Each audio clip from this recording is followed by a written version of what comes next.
오늘 주신 말씀으로 너는 하나님께 소망을 두라 하는 제목으로 함께 은혜를 나누고자 합니다.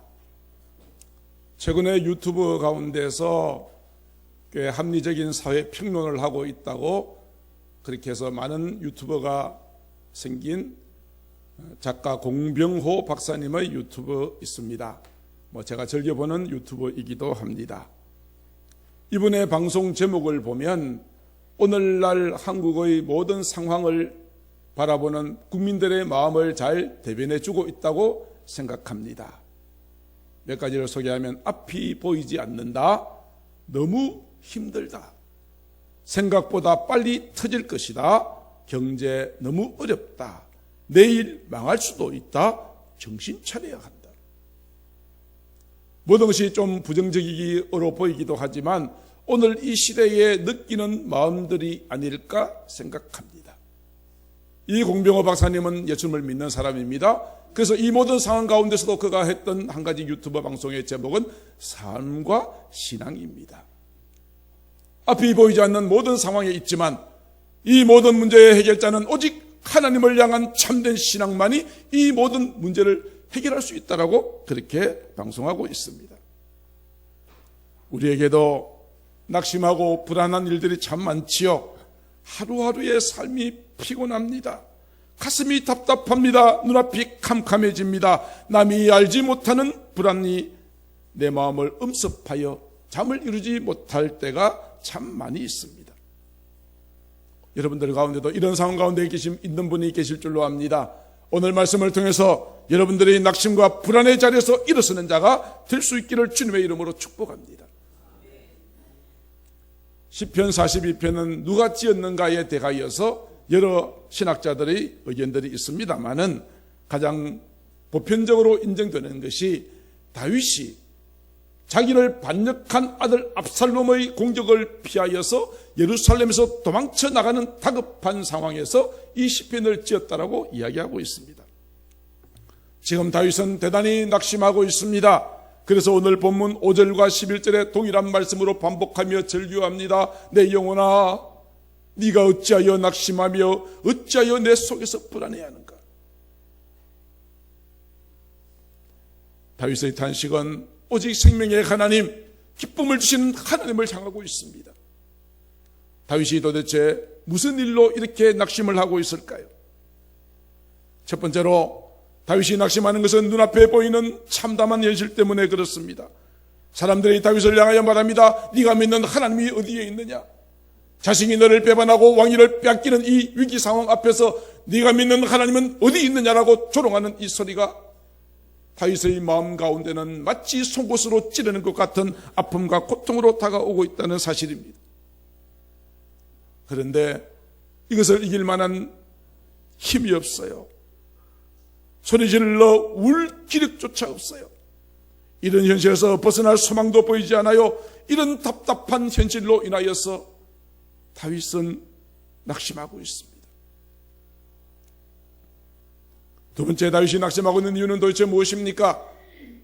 자기 자신을 바라보았기 때문입니다. 오늘 본문에 보니까 이렇게 말하죠. 나 자신이라고 하는 용어가 한 절에 3번이 등장합니다. 내 영혼아, 네가 어찌하여 낙심하며 어찌하여 내 속에서 불안해하는가. 모든 상황은 위중하고 정말 내가 감당할 수 없는 문제가 내가 닥쳤지만은 내 스스로 자신을 쳐다보니 이것을 이길 만한 힘이, 이길 만한 능력이 나에게는 보이지 않는 이것 때문에 다윗은 지금 낙심하고 있습니다. 또 무엇 때문에 낙심합니까? 옛날과 비교하기 때문입니다. 오늘 본문 4절은 그렇게 말하고 있죠. 내가 전에는 성의를 지키는 자의 무리와 동행하며 기쁨과 감사의 소리를 내었는데 이제는 어떻다는 이야기입니까? 이 일을 기억하며 내 마음이 상한다고 말합니다. 우리가 살아가면서 옛날이 지금보다 낫고 지금보다 내일이 더 좋아질 것이라 생각하면 낙심하지 않을 것입니다. 그런데 옛날에는 화려했는데 지금은 너무 초라합니다. 옛날에는 행복했는데 지금은 너무나 불행합니다. 그렇다면 누구나 낙심하지 않을 수 없게 될 것입니다. 이와 같이 낙심하고 불안한 마음이 드는 것은 믿는 사람들에게도 예외가 아닙니다. 우리가 이런 어려움에 처했다면 도대체 이 문제가 무엇 때문에 어디서 왔는지를 점검해 보아야 하지 않겠습니까? 내가 예배드리는 일에 얼마나 내 삶의 우선순위를 생각하였는가? 내가 하나님 앞에 얼마나 기도하였는가? 내가 죽어가는 영혼을 보고도 방관하지는 않았는가? 주의 몸된 교회를 위해 얼마나 충성하였는가? 나보다 약한 이웃들을 무시하거나 업신여기지는 않았는가? 함부로 정죄하고 판단하지는 않았는가? 자신을 돌아보아야 합니다. 그런데 불신자들은 낙심하고 불안해하다가 망하고 끝장이 나고 맙니다. 그러나 믿음의 사람은 그렇지 않습니다. 내가 연약할수록 더욱더 주님을 바라보게 됩니다. 나는 아무것도 할 수 없는 연약한 자이기에 이 모든 문제의 해결자가 되시는 좋으신 전능하신 아버지 하나님을 바라보게 되어지는 것입니다. 그래서 나 같은 죄인 살리신이라고 하는 어메이징 그레이스의 가사를 지었던 존 뉴턴 목사님은 이렇게 말했습니다. 믿음의 사전에는 낭망이라는 단어가 없습니다. 세상 사람들에게는 낭망되게 보이는 것이 믿는 자들에게는 하나님께로 나아가는 길을 알려주기 때문입니다. 제가 여러 차례 말씀을 드렸죠. 우리 믿는 자들에게 환난과 고난은 무엇인가? 주님께서 우리를 부르시는 하나님의 초청장이다. 내게로 와서 쉬어라. 내가 내 모든 문제를 해결해 주시겠다고 주님께로 나오라고 부르시는 초청장이요, 잠자는 영혼을 깨우는 하나님의 나팔 소리가 환난과 고난이라고 말씀을 드린 바 있습니다. 그렇습니다.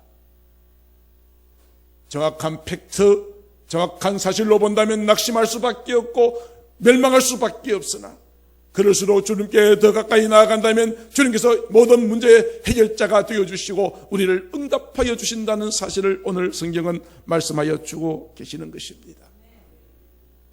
낙심하고 있는 다윗, 낙심하고 불안해하는 저와 여러분들을 향하여 오늘 이 다윗은 이렇게 말합니다. 너는 하나님께 소망을 두라고 말씀하고 계십니다. 이 모든 낙심하고 있는 상황 가운데서 다윗은 이렇게 1절에서 이렇게 말하고 있습니다. 하나님이여, 사슴이 시냇물을 찾기에 갈급함같이 내 영혼이 주를 찾기에 갈급합니다. 팔레스타인 지역에 비가 오지 않는 건기가 되면 시냇물이 다 말라버립니다. 땅이 거북등처럼 쫙쫙 갈라집니다. 그때 사슴 한 마리가 목이 말라서 헐떡거리며 물을 찾고 있습니다. 사슴의 입장에서 물을 찾으면 사는 것이요, 찾지 못하면 죽는 것입니다. 사느냐 죽느냐 생과 사의 바로 그 기로에 서 있는 한 마리의 사슴, 얼마나 절박합니까? 그 사슴은 물을 찾을 때까지 쉬지 않을 것입니다. 이 사슴의 모습을 보면서 이 다윗은 말합니다. 그렇구나, 우리가 하나님을 찾으려면 저렇게 찾아야 되는 것이구나. 저렇게 찾아야 되는 것이구나. 사슴이, 목마른 사슴이 시냇물을 찾기에 갈밤같이 하나님을 찾으려면 그렇게 찾아야 된다는 것을 깨닫게 되어진 것입니다. 사랑하는 성도 여러분, 그런데 적어도 목마름을 느낀다는 것은 아직도 희망이 있습니다. 살아있다는 증거이기 때문에 그렇습니다. 그런데 목마름조차도 느끼지 못하는 것이 더 큰 문제가 아닙니까? 내가 교회 다닌 지 오래되었지만 나는 얼마나 주님의 은혜를 목말라 해봤는가? 내 무너진 삶을 통해서 내가 정말 하나님 앞에 얼마나 통해의 눈물을 흘려보았는가? 나 때문에 하나님의 이름이 비방을 받는 것에 대하여 몸부림치면서 괴로워해 보았는가? 내가 걷는 이 길이 과연 주님이 원하시는 길인지 깊이 진지하게 얼마나 골똘하게 생각해 본 적이라도 있는가? 현실은 그렇지 않은데 말씀으로 사는 것이 너무 힘들지만 말씀으로 살아보려고 얼마나 매달려 보았는가? 이런 생각이 전혀 없는, 목마름조차도 깨닫지 못하는 이런 사람들이 더 심각한 문제라 이 말입니다. 저는 이 시간 여러분들이 교회만 다니는 자가 아니라 하나님을 찾기에 갈급한 자가 되기를 소망합니다. 목마른 사슴 어디에 가면 물이 있는지 알지 못합니다. 그러나 우리는 알고 있습니다. 영원한 생수가 되시는 그분, 바로 우리 아버지 하나님, 그분께 나아가면 우리의 갈급한 심령은 채워지게 될 것입니다. 날마다 말씀의 은혜가 공급받게 되어질 것입니다. 그분께 나오십시오. 나의 모든 고난과 환난은 주님께로 나오라고 하시는 하나님 아버지의 따뜻한 사랑의 초청장이라는 사실을 기억할 수 있게 되기를 바랍니다. 그렇다면 우리가 어떻게 하나님께 소망을 두어야 될까요? 어떻게 갈급함으로 나아가야 될까요? 그 방법을 제가 3가지만 제시하려고 합니다. 첫 번째로는 하나님을 갈망하는 것입니다. 절박한 심정으로 하나님의 말씀을 사모하는 것입니다.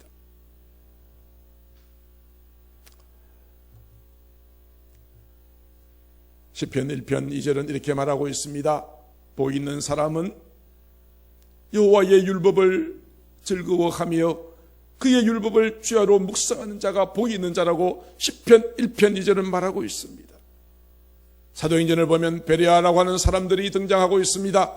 베레아 사람은 데살로니가 사람들보다 너그러워서 간절한 마음으로 말씀을 받습니다. 이것이 그러한가여 날마다 성경을 상고하였습니다. 하나님의 말씀은 진리입니다. 진리가 여러분을 자유케 하실 것입니다. 오늘 주보에 표지해 보세요. 그렇게 되어 있죠. 거듭나지 못한 자는 진리가 멍에가 되고 거듭난 자는 진리가 날개가 됩니다. 말씀은 진리입니다. 이 말씀의 진리가 여러분의 모든 죄의 멍에를 벗겨주실 것입니다. 믿음의 날개를 높이 달고 내 앞에 큰 폭풍우가 분다 할지라도 독수리의 날개를 펴는 순간 높은 창공을 차고 하늘로 올라가게 되는 것입니다. 윈드서핑하는 사람은 파도가 치면 칠수록 더욱더 신나게 파도를 타고 윈드서핑을 탑니다.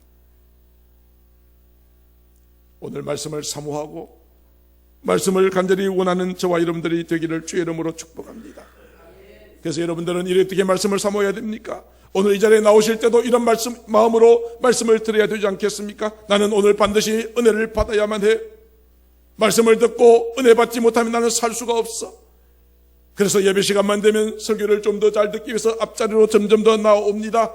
말씀을 읽다가 무엇인지 잘 모르면 또 읽고 어떻게 해서든지 이 말씀을 깨닫기 위해서 답을 찾기 위해서 애를 쓰고 배웁니다. 이것이 목마른 사슴이 시냇물을 찾기에 갈급한 것 같은 말씀의 은혜를 간절히 사모하는 자의 모습이 아닐까요? 말씀에 대한 사모함이 없다면 여러분들 아직 멀었습니다. 아직 급하지 않습니다. 급하시다면 그럴 수는 없는 것이거든요. 두 번째로 하나님께 소망을 둔 자는 어떻게 합니까? 하나님 앞에 간절하게 기도합니다. 오늘 다윗도 8절에서 말하고 있습니다. 생명의 하나님께 기도하리로다. 예레미야 선지자는 예레미야 에가서에서 이렇게 말하고 있습니다. 3장 25절로 26절. 기다리는 자들에게나 구하는 영혼들에게 여호와는 선하시도다. 사람이 여호와의 구원을 바라고 잠잠히 기다림이 좋다고 이야기하였습니다. 기도를 하였다면, 간절한 마음으로 기도하였다면 하나님의 응답이 임할 때까지 인내하면서 기다려야 합니다.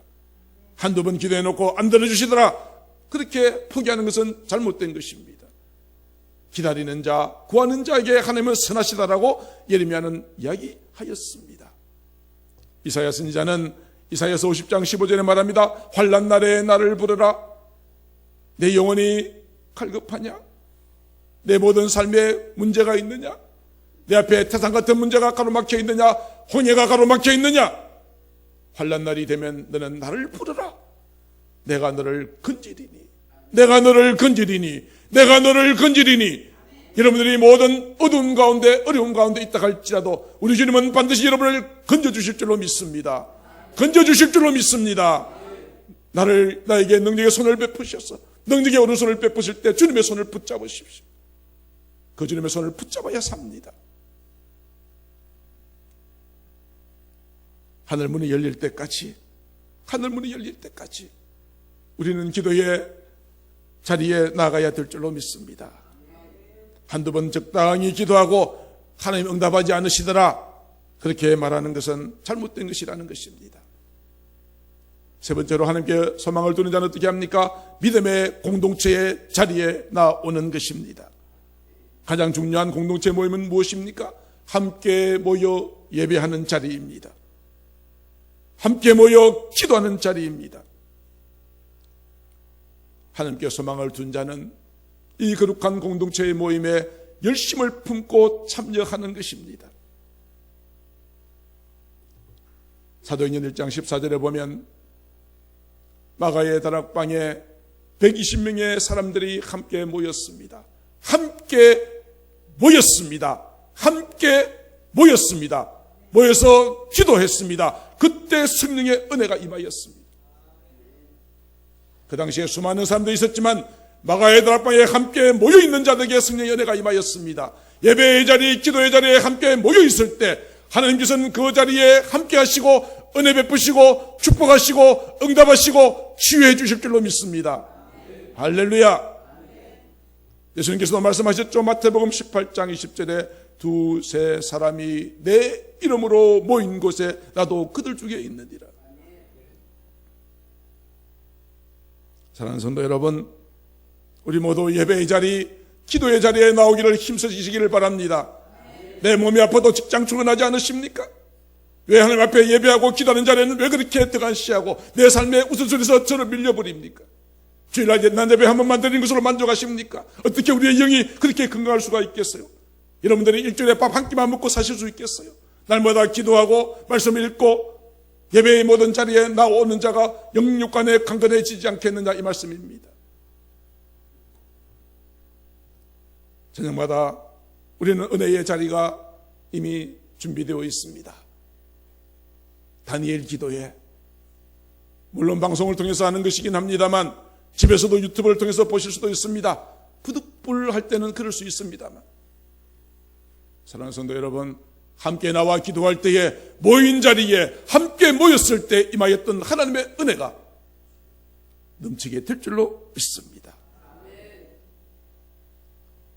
예배의 자리, 기도의 자리, 그리고 함께 예배하는 자리에 나오실 때 하나님께서 응답하십니다. 예배를 등한시하는 사람 아직도 급하지 않은 것입니다. 자, 이와 같이 하나님의 소망을 둔 결과가 무엇입니까? 내 영혼아, 내가 어찌하여 낙심하며 어찌하여 내 속에서 불안해하는가 하던 그 모든 고통의 소리가 어떻게 바뀌었습니까? 내가 여전히 하나님을 찬송하리로다. 그 두려움이 변하여 기쁨이 되었습니다. 탄식이 변하여 노래가 되었습니다. 슬픔이 변하여 감사가 되었습니다. 할렐루야. 저는 오늘 저와 여러분들의 모든 인생에 하나님을 만나는 아름다운 기적과 간증을 통하여 날마다 주님께 감사하는 일들이 많아지게 되기를 주님의 이름으로 축복합니다. 예수님께서도 말씀하셨잖아요. 수고하고 무거운 짐진 자들아 다 내게로 오라고요. 내가 너희를 쉬게 하시겠다고 말씀하셨어요. 오늘 이 자리에 하나님의 평안이 임합니다. 여러분의 모든 죄의 저주가 떠나갑니다. 하늘 평안이 여러분들의 심령 가운데 채워질 줄로 믿습니다. 마음의 문을 열고 주님을 영접하세요. 주님이여, 내 인생의 중심에 들어오시옵소서. 내 인생을 주관하여 주시옵소서. 이 연애는 꼭 죽고 나서 천국 가는 것만 의미하는 것이 아닙니다. 이 땅에 있는 날 동안에도 하늘 평안이 임하게 될 때에 여러분은 날마다 기쁨과 감사의 삶을 살아가게 될 줄로 믿습니다. 내가 하나님을 앞에 나의 모든 아픔을 고백하고 나면 우리에게 놀라운 변화가 생겨집니다. 오늘 본문 1절과 6절을 비교해 보십시오. 1절은 하나님이여 라고 불렀습니다. 6절에 가서는요, 내 하나님이여. 그냥 하나님이라고 부르는 것과 내 하나님으로 부르는 것은 차이가 있습니다. 하나님은 제3자가 아닙니다. 진정으로 나의 모든 갈급함을 주님 앞에 나와 예배하며 기도했을 때 그 하나님은 나의 가장 가까운 나의 하나님이 되실 것입니다. 나의 아버지가 되십니다. 우리는 그분의 자녀가 됩니다. 그분의 백성이 되어지는 것입니다. 제3자처럼 멀리 느껴지던 하나님이 이제는 가까운 친밀한 관계로 다가오게 됩니다. 그분은 나와 늘 함께 하십니다. 여인이 어찌고 젖먹는 자식을 잊어버리겠습니까? 자기 태어난 아들을 가요하지 않겠습니까? 그들은 혹시 잊어버린다 할지라도 하나님은 저와 여러분들을 결단코 잊지 아니하십니다. 우리 이 사실을 확신해야 합니다. 하나님이 나를 버리셨나라고 우리 의심하시면 안 됩니다. 하나님은 우리를 기억하시고 오늘도 우리의 가는 걸음걸음마다 함께 하시는 하나님이십니다. 때때로 내가 둔하여 깨닫지 못할 때가 있습니다. 나의 등 뒤에서 나를 도우시는 주, 때때로 뒤돌아보면 주님은 여전히 우리와 함께 계십니다. 우리 갈 길을 인도하십니다. 우리 앞에 빛을 비춰주십니다. 그분의 음성을 듣고 따라가기만 하면 거기에는 푸른 초장이 있고 쉴 만한 물가가 있습니다. 사랑하는 성도 여러분, 이제 말씀을 정리하려고 합니다. 여러분 가운데 내가 낙심할 때 믿음이 아무 소용도 없더라, 예수님을 불러봐도 소용이 없더라, 교회 다녀봐도 아무 소용이 없더라, 그렇게 생각하시는 분이 계십니까? 우리는 단회의 기도를 통해서 여러 강사님들을 통해서 정말 그런 가장 밑바닥까지 떨어졌을 때 내가 예수 믿어봐야 무슨 소용이 있느냐라고 절규할 때가 있었습니다. 그러나 그들은 다시 주님을 만나는 순간 저들의 인생은 역전되었습니다. 여러분들도 인생이 역전되기를 축복합니다. 역전의 하나님, 내 기도를 멈추지 말라고 하는 찬양을 우리가 불렀습니다만, 기도를 쉬지 않으면 우리의 모든 상황을 역전시키십니다. 바꾸어 주십니다. 내가 예수 믿어도 소용이 없더라, 교회 다녀봐도 아무 소용이 없더라고 말하시는 분 있다면 자신을 돌아보십시오. 나는 과연 어려울 때 목마른 사슴이 시냇물을 찾듯이 하나님을 찾았는가? 나는 어느 정도 말씀을 사모했는가? 얼마나 기도했는가? 그대로 안 했지 않습니까? 적당히 하다가 말았지 않습니까? 그래서 응답이 없는 것입니다. 그래서 복을 받지 못하는 것입니다. 그렇지 않습니까? 하나님이 없이 사는 사람은 항상 불안과 근심에 사로잡혀 있습니다. 그러면서도 아무 일이 없는 것처럼 큰 소리치고 호기를 부리며 살아가고 있습니다. 어린아이에게 엄마가 있어야 되듯이 우리 인생에도 하나님이 있어야 합니다. 내가 세상의 모든 것을 다 가졌다 할지라도 하나님이 없는 인생은 실패한 인생이고, 내가 아무것도 가진 것 없다 할지라도 하나님이 나와 함께 계시고 내가 무엇이든지 구하면 주시겠다는 그 약속의 말씀을 믿고 나아가는 자들,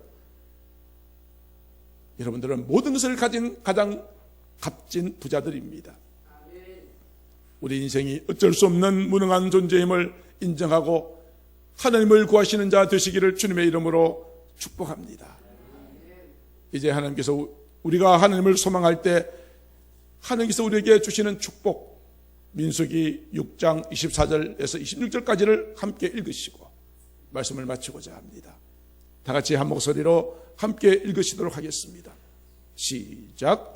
여호와는 여러분들에게 복을 주시고 여러분들을 지키시기를 원하시며, 여호와는 그의 얼굴을 비추사 은혜 베푸시기를 원하며, 여호와는 그 얼굴을 내게로 향하여 드사 평강 주시기를 원하노라. 아멘. 여러분들이 진정으로 주님을 갈망한다면, 주님께 소망을 둔다면 하나님께서는 여러분들에게 복 주시기를 원하시고 여러분을 지키시기를 원하시며 은혜 베푸시기를 원하시고 평강 주시기를 원하십니다. 이분이 우리의 하나님이십니다. 참 좋으신 하나님이십니다. 이분은 결단코 변하지 않으십니다. 육신의 부모는 잊어버릴 수도 있고 버릴 수도 있고 능력이 없어서 도와주지 못할 때도 있지만, 이 하나님은 오늘도 저와 여러분들의 좋으신 아버지 하나님 되셨어요. 여러분들의 모든 앞길을 인도하시고 축복해 주실 줄로 믿습니다. 말씀을 마쳤습니다. 사랑하는 성도 여러분들이요, 이제 우리의 모든 소망을 오직 주님께만 두게 되기를 바랍니다. 돈도 지식도 건강도 아름다움도 지혜도 다 시간이 가면 없어지고 맙니다만, 영원한 하나님, 변함이 없으신 하나님, 전능하신 아버지 하나님, 천지를 만드신 창조주 하나님은 오늘도 저와 여러분들과 함께 하시고 주님 앞에 간절히 나오는 자, 주님을 만나기를 사모하는 자를 만나주시고 축복하시고 응답하여 주십니다. 오늘 이 시간 그 하나님을 만나시는 아름다운 시간, 축복의 시간 되시기를 주님의 이름으로 축복합니다. 기도하겠습니다. 존귀하신 아버지 하나님, 은혜를 감사합니다. 세상의 사람들을 때로는 나 자신을 바라본다면 우리는 낙심하고 불안해할 수밖에 없지만, 오늘 또 믿음으로 주님 앞에 나아가 주님 앞에 나의 연약한 모습을 아뢰어드리고 주님 앞에 말씀을 사모하며 간구하며 기도하며 믿음의 공동체의 아름다운 모임에 참여하기를 힘을 쓸 때에 하나님께서는 우리의 모든 삶 가운데 부족함이 없이 채워주시는 은혜를 허락하여 주십니다.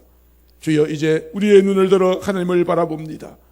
아버지 하나님이여, 오늘도 그 하나님의 응답과 축복이 오늘도 우리의 삶 가운데 이 자리에 부어지게 될 줄로 믿습니다. 주여, 도와주시고 우리의 믿음이 흔들리지 아니하도록 주님이여 함께하여 주시옵소서. 사랑이 많으신 우리 구주 예수님 이름으로 기도드리옵나이다. 아멘.